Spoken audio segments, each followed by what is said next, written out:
Hi friends, today we will be studying about chapter 1 biological molecules, 1.2 carbohydrates, which is monosaccharides. So the learning outcomes for subtopic 1.2 carbohydrates is classify carbohydrates into monosaccharides, disaccharides and polysaccharides with respect to their physical and chemical properties. B. Classify monosaccharides according to the number of carbon atoms and the functional groups. Triose, glyceraldehydes, pentose, ribose and deoxyribose, hexose, glucose and fructose. So we will cover today's video until C. Illustrate the molecular structure of a monosaccharide and differentiate between the reducing and non-reducing ends. So what are carbohydrates? Carbohydrates means sugar containing compounds. They are a large group of biochemicals and they are most common organic compounds. They exist as a large amount in plants as cellulose. They store energy in plants, animals, fungi and bacteria. So they have carbon, hydrogen and oxygen. So they have water and carbon. So they are called as hydrates. H2O means hydrates. Carbon. So they are called as carbohydrates. So the general formula is CH2O bracket N. Carbohydrates can be, they have three types: monosaccharide, disaccharides and polysaccharides. So monosaccharides are simple sugar. They consist of only a single unit, means CH2O, and only this is a single unit. For disaccharides, there are two sugar molecules linked. That means CH2O, one unit plus another CH2O, another unit. So they have one unit and another unit. So they are called as two unit sugars or two sugar molecules linked. Polysaccharides has many sugar molecules linked. So see, one sugar unit, another sugar unit, more than 8 sugar units. Okay. Monosaccharides are simple sugars. They are one sugar unit, means they have CH2O, only one single unit. They are the building blocks for disaccharides and also polysaccharides. So based on these monosaccharides, they are built for disaccharides and polysaccharides. They are the smallest carbohydrate molecules. They are classified into two ways. One is number of carbon atoms present. So this N here, right? The N here can be from 3 to 8. And another way to classify monosaccharides is either they contain aldehyde group or keto group. Examples of monosaccharides are glucose, galactose, ribose, fructose, and etc. So now we will see the physical properties of monosaccharides. Monosaccharides, they are sweet in taste, they dissolve in water, and they are in crystallized form.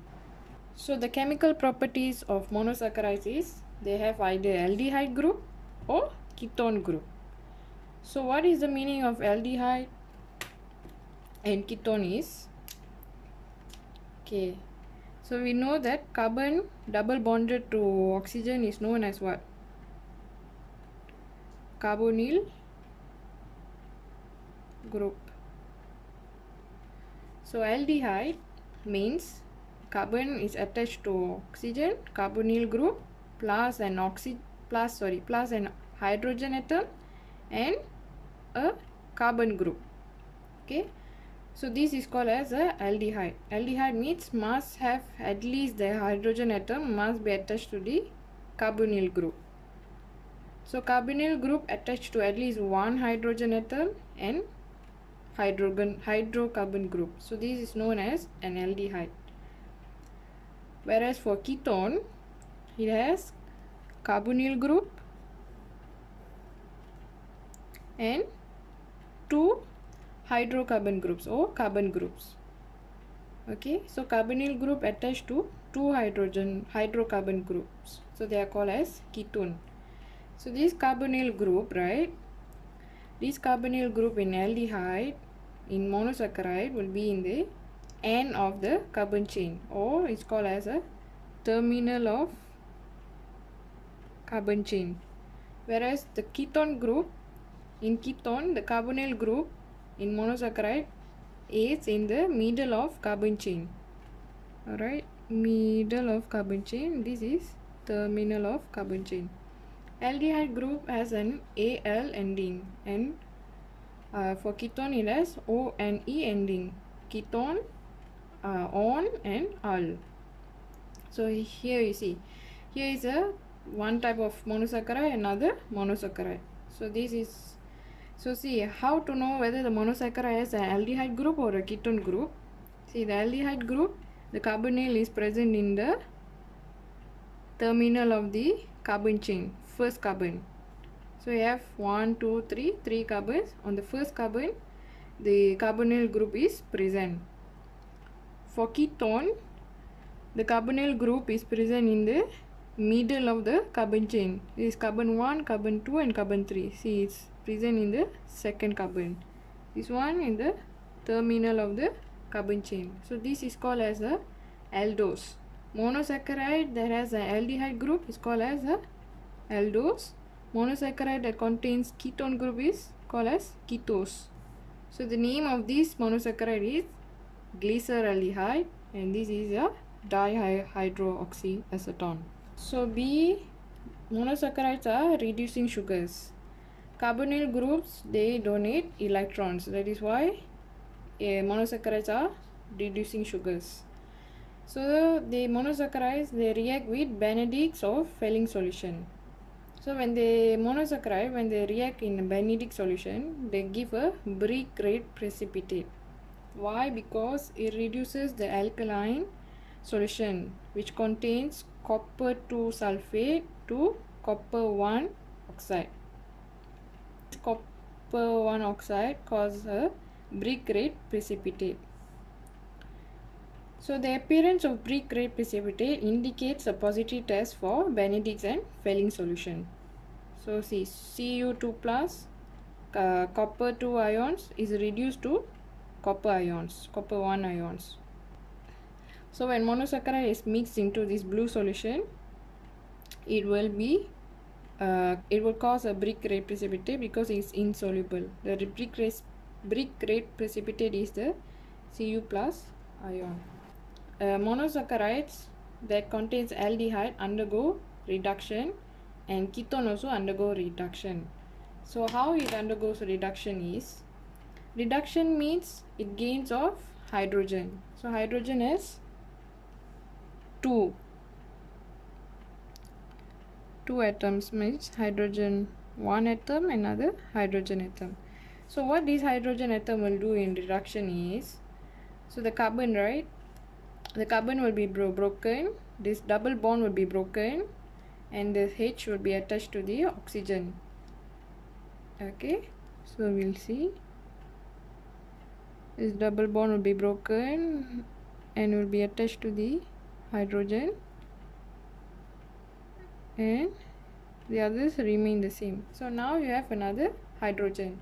So since carbon atoms can be bonded to 4 atoms, this hydrogen will be attached to the carbon.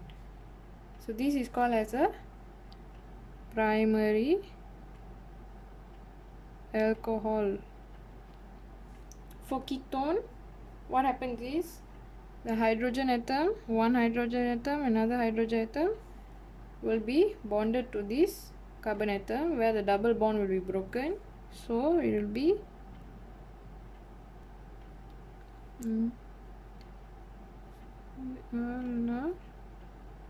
remains the same. The oxygen will be bonded to H, and since carbon can be bonded to another 4, another hydrogen will be attached here.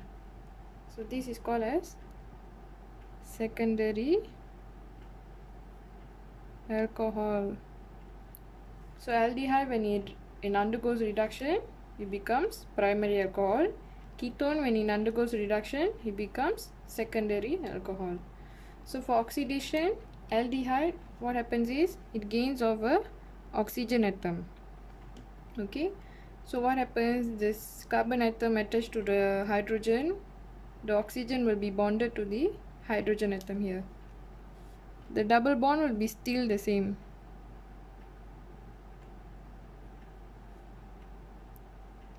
OH. So now you have what? This is called as a carboxylic acid. Alright. So oxidation in the aldehyde causes carboxylic acid. So ketones doesn't undergo oxidation because of the absence of hydrogen atom. So you see, there is no hydrogen atom in the ketone group. So when it gains oxygen, it could not be attached to any of the atoms present in ketone group. So these are the chemical properties of monosaccharides.